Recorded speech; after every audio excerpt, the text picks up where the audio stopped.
Hi dears, good morning. അങ്ങനെ കണ്ണനാണെങ്കിൽ എല്ലാ കാര്യങ്ങളും അറിഞ്ഞു കഴിഞ്ഞു. അയാൾക്ക് കിട്ടാനുള്ളതെല്ലാം കിട്ടിക്കഴിഞ്ഞു.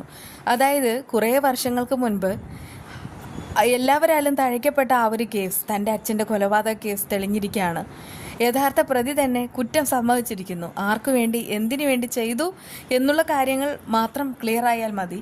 അതിനിടയ്ക്ക് മറ്റൊരു സത്യം കണ്ണനെ തകർക്കുന്നുണ്ട്, തളർത്തുന്നുണ്ട്. താൻ ജീവന തുല്യം സ്നേഹിക്കുന്ന തൻ്റെ പെണ്ണ് മഹാലക്ഷ്മി കൂടെ ചേർന്നിട്ടാണ് ഇങ്ങനെ ഒരു ചതി. അതായത് അവൾക്ക് ഈ രഹസ്യം അറിയാമായിരുന്നു, എന്നിട്ട് ഒരു സൂചന പോലും ഇതുവരെ തന്നില്ല. ഇപ്പോൾ തന്നെ തൻ്റെ ജീവിതത്തിലേക്ക് വന്നിട്ട് 1 വർഷം കഴിഞ്ഞിരിക്കുന്നു. ഇതുപോലെ ഒരു സൂചനയും തരാതെ ഇവൾക്ക് എങ്ങനെ ആകാൻ കഴിഞ്ഞു എന്നൊക്കെ ഓർക്കുമ്പോൾ തന്നെ കണ്ണൻ്റെ കണ്ണിലാകെ ഇരുട്ട് കയറുകയാണ്. അതോടുകൂടെ അയാൾ മറ്റൊരു ലോകത്താവുന്നത് പോലെ പോകുന്നു.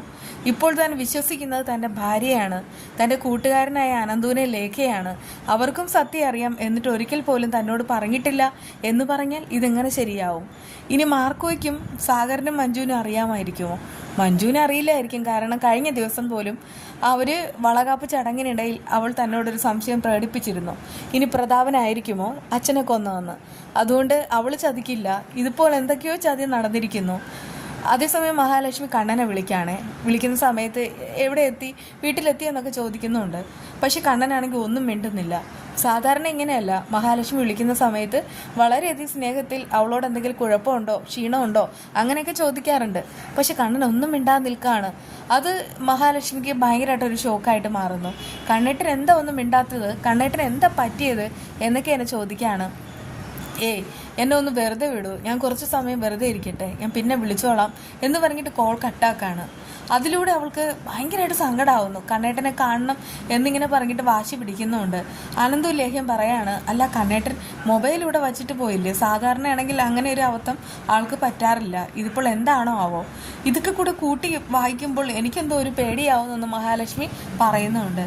കണ്ണൻ മനസ്സിൽ പറയുന്നുണ്ട്, എന്നാലും മഹാലക്ഷ്മിയുടെ കണ്ണിൽ നോക്കിയിട്ട് എനിക്ക് കാര്യങ്ങളെല്ലാം ചോദിച്ചേ മനസ്സിലാവും. അതേസമയം കണ്ണനാണെങ്കിൽ മൊബൈൽ എടുത്തിട്ട് മഹാലക്ഷ്മിയോട് പറയുന്നുണ്ട്, എനിക്ക് തന്നോട് അർജൻറ്റായിട്ട് സംസാരിക്കുന്നുണ്ട്, ഇവിടെ വെച്ച് വേണ്ട, ഞാൻ അങ്ങോട്ട് തന്നെ വരാം. അത് കേട്ടിട്ട് അവൾക്ക് അങ്ങ് പേടിയാവുന്നുണ്ട്. സൂചനയായിട്ട് അനന്തുവിനോട് കാര്യം പറയുന്നു. അനന്ത് പറയുന്നുണ്ട്, എന്താണെന്ന് അറിയില്ലല്ലോ, എന്തോ അവനൊരു സംശയം തട്ടിയിട്ടുണ്ട്, അത് ആ കൊലപാതക കേസ് തന്നെയാണ്, എന്തായാലും നമുക്ക് നോക്കാം. താൻ ഒരിക്കലും പതറരുത്, താൻ ഇതുവരെ കള്ളമൊന്നും പറഞ്ഞിട്ടില്ല, പക്ഷെ ഈ ഒരു കാര്യത്തിൽ മഹാലക്ഷ്മി സ്ട്രോങ് ആയിട്ട് നിൽക്കണം. അത് കേട്ടിട്ട് അവൾക്ക് പേടിയാവുന്നുണ്ട്. കാരണം കണ്ണൻ വന്ന് കണ്ണിൽ നോക്കി എന്തെങ്കിലും ചോദിച്ചാൽ അവൾക്ക് പറയാതിരിക്കാൻ കഴിയില്ല. അങ്ങനെ ആ ഒരു സമയം വന്നെത്തി കഴിഞ്ഞു. കണ്ണൻ മഹാലക്ഷ്മിയുടെ മുന്നിൽ നിൽക്കുകയാണ്. എന്നിട്ടൊരൊറ്റ ചോദ്യം, നീയും കൂടെ ചേർന്നിട്ടാണോ ഇതുവരെ എന്നെ ചതിച്ചത്? എന്താ കണ്ണേട്ടെന്ന് ചോദിച്ചിട്ട് മഹാലക്ഷ്മി വാവിട്ട് കരയുന്നുണ്ട്. വേണ്ട, കരയണ്ട, എനിക്കാരെയും വിശ്വാസമില്ല. എൻ്റെ അച്ഛൻ്റെ കൊലപാതക രഹസ്യം ഇറങ്ങിയിട്ടും നീ ഇതുവരെ എന്നിൽ നിന്ന് മറച്ചു വെച്ചു. നിങ്ങളെല്ലാവരും ചേർന്നിട്ട് എന്നെ കോമാളിയാക്കി. അന്ന് ആ വളക്കാപ്പ് ചടങ്ങിൽ പ്രതാപൻ സകല സത്യങ്ങൾ വിളിച്ചു പറയാൻ വന്നപ്പോൾ എല്ലാവരും ചേർന്ന് അയാളുടെ വായ് മൂടിക്കെട്ടി. പക്ഷെ ഈശ്വരൻ എന്ന് പറയുന്ന ആ ഒരു സത്യത്തെ നമുക്കൊരിക്കലും വായ് മൂടിക്കെട്ടാനായിട്ട് പറ്റത്തില്ല. അതുകൊണ്ടൊക്കെ തന്നെയാണ് ആ സത്യങ്ങൾ എൻ്റെ മുന്നിൽ തെളിഞ്ഞത്. അങ്ങനെ കണ്ണൻ സത്യങ്ങളെല്ലാം അറിഞ്ഞു എന്ന് മഹാലക്ഷ്മിയും അനന്തവും ലേഖയും മനസ്സിലാക്കാണ്. അവരാകെ വിറങ്ങലിച്ച് നിൽക്കുന്നു. കണ്ണേട്ട, എനിക്ക് പറയാനുള്ളത് മുഴുവൻ കണ്ണേട്ടൻ കേൾക്കണം, എന്നിട്ട് എന്നെ കുറ്റപ്പെടുത്തിക്കോളൂ, കുഴപ്പമില്ല എന്നൊക്കെ മഹാലക്ഷ്മി കരഞ്ഞുകൊണ്ട് പറയുന്നു. വേണ്ട, എനിക്കൊന്നും അറിയണ്ട, എനിക്ക് കൂടുതലൊന്നും കേൾക്കാനും താല്പര്യമില്ല. പക്ഷെ ഞാൻ അറിഞ്ഞ കാര്യങ്ങളിൽ എന്തെങ്കിലും സത്യമുണ്ടോ, എസ് ഓർനോ, അത് മാത്രം അറിഞ്ഞാൽ മതി. മഹാലക്ഷ്മി പറയുന്നുണ്ട്, അത് കണ്ണേട്ടൻ അറിഞ്ഞ കാര്യങ്ങൾ മുഴുവനും സത്യമാണ്. ഇതെവിടെ നിന്നാണ് അറിഞ്ഞത്, ആരാ പറഞ്ഞത്? അത് കേട്ട് കണ്ണൻ പറയുന്നുണ്ട്, ഈ കൊലപാതകം ആരാണോ ചെയ്തത് അയാൾ തന്നെയാണ് പറഞ്ഞത്. പക്ഷേ അതൊന്നുമല്ല എന്നെ തളർത്തിയത്, നീയാണ് എന്നെ തളർത്തിയത്. നീ എന്തുകൊണ്ട് എന്നിൽ നിന്ന് മറച്ചു?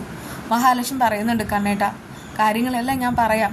അതായത് ഒരു 5 വയസ്സ് മാത്രം പ്രായമുള്ള സമയത്താണ് ആ ഒരു ദുരന്തം നടക്കുന്നത്. അന്നത്തെ എൻ്റെ ആ ഒരു അവസ്ഥയെല്ലാം കണ്ണേട്ടന് അറിയില്ല.